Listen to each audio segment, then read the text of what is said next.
শিব চতুর্দশী উপলক্ষে রাজধানী আগরতলা শহর জুড়ে ছোট বড় মন্দিরে দেখা যায় পুণ্যার্থীদের ভিড়। এক্ষেত্রে সবচেয়ে বেশি ভিড় লক্ষ্য করা যায় আগরতলা সেন্ট্রাল রোড শিববাড়িতে। এছাড়া পুণ্যার্থীদের দীর্ঘ সারি লক্ষ্য করা যায় বটতলা শিব মন্দির, লক্ষ্মীনারায়ণ বাড়ি মন্দিরেও।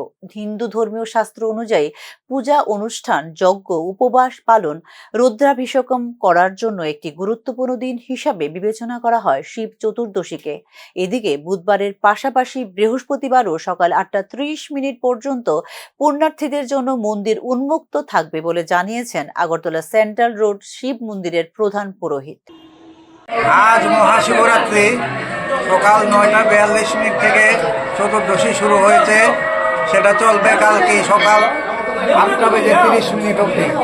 সকালে প্রথমে চতুর্দশী লাগার পরে বাবার চতুর্দশীর বিশেষ পূজা সম্পন্ন হয়েছে। সন্ধ্যাবেলায় 7টার সময় আরতি হবে।